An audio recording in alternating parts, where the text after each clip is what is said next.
산재보험 다들 알고 계시죠? 근로자가 근로를 하다가 다쳤을 때 받을 수 있는 보험이 바로 산재보험인데요. 근데 이 산재보험이 불법 체류 중인 상태에서도 받을 수 있다는 사실 알고 계셨나요?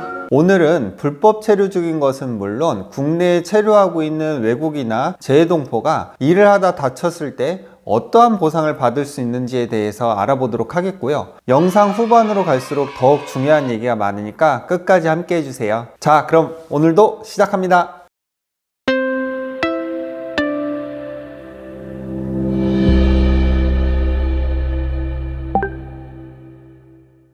안녕하세요. 행님TV의 김진우 행정사입니다. 요즘 외국인들은 물론 재외동포분들이 취업에 대한 부분에 대해서 가장 많은 관심사를 갖고 있더라고요.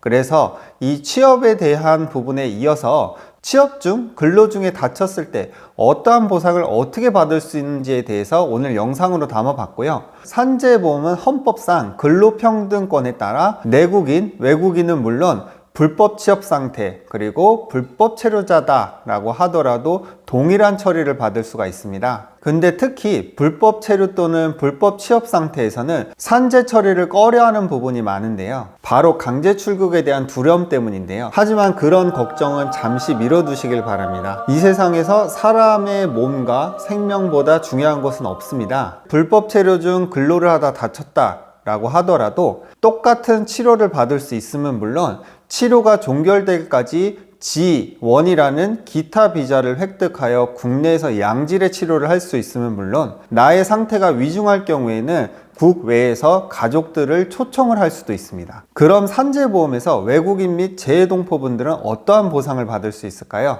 딱 세 가지만 기억하시면 되는데요. 첫째, 치료비인 요양급여를 받을 수 있다. 둘째, 치료가 끝나는 통원치료 기간 그리고 입원치료 기간 전체적인 기간에 휴업급여를 받을 수가 있다. 셋째, 내가 치료 이후에도 장애가 남았다 라고 하면 장애 보상에 해당하는 장애급여를 받을 수 있다 인데요. 만약 임금이 15만 원인 사람이 150일간 일을 하지 못했다 라고 하면 1,400만 원의 휴업급여를 받을 수 있고요. 그 이후에 장애가 남아 장애에 대한 부분을 측정을 받았다 라고 하면 12급 1,700만 원, 10급 3,200만 원, 8급 5,400만 원의 장애급여를 받을 수 있고요. 7급 이상의 장애를 획득을 하게 되면 연금에 대한 부분을 수령을 하실 수도 있습니다. 또 그런 일은 있으면 안 되겠지만 근로 중에 사망을 하였다라고 하면 합법, 불법을 떠나서 약 1억 4천만 원의 보상금과 장례비를 받을 수가 있습니다. 또한 이 산재는 근로시간은 물론 휴게시간 중 그리고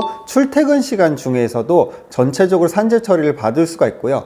꼭 사고뿐만이 아니라 질병에 대한 부분들도 산재 처리를 받을 수 있습니다.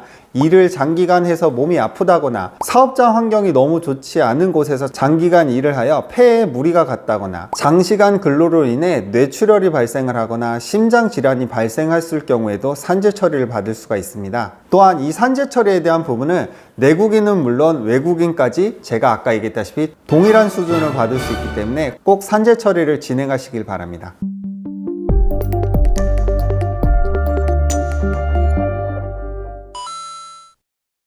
근데 불법 체류 중인 분들의 산재를 도와주다 보면 이 돈을 지급을 받느니 산재 처리를 하지 않겠다라고 하시는 분들이 많으세요. 물론 크게 다치지 않았다라고 하면 그 말도 맞는 일일 수 있습니다. 하지만 많이 다친 경우에는 상황이 전체적으로 달라지는데요. 그 이유는 바로 산재 처리가 끝이 아니기 때문입니다. 자, 일을 하다 다쳤다라고 하면 근로기준법에 따라 사업주는 보상을 해줘야 될 책임이 있습니다. 그 책임에 대한 부분은 내국인이든 외국이든 재외동포든 그리고 불법 체류 그리고 불법 취업 중인 상태다 라고 하더라도 전체적인 책임이 발생을 합니다. 그래서 이 전체적인 책임에 대한 부분을 사업주가 배상을 해줘야 될 책임이 발생을 하는데 이 손해배상금은 나이라든가 아니면 장애 상태 그리고 그 사람이 벌고 있는 임금에 따라서 손해액이 전체적으로 틀려지게 돼 있어요.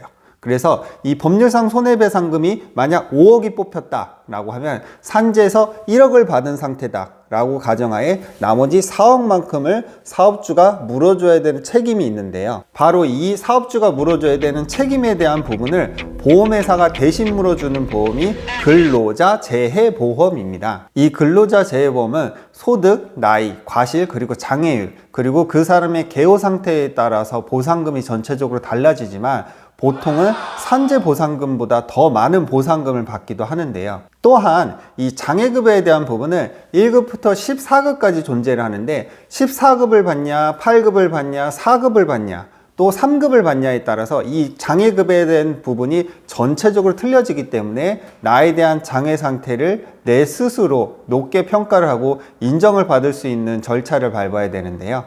바로 그 부분을 대행할 수 있는 게 행정사고요. 또한 근로자기준법에 따라서 사업주가 물어줘야 되는 근제보상금을 측정을 하는 것이 손해사정사의 역할입니다.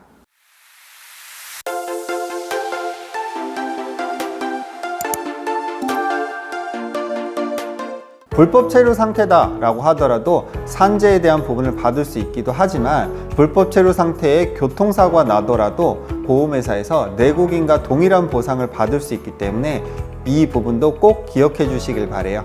그래서 오늘 알아둬야 되는 팩트, 외국인 근로자든 내국인 근로자든 그리고 재동포든 불법 체업 중 그리고 불법 체류 상태다 라고 하더라도 산재에 대한 부분을 동일하게 받을 수 있다.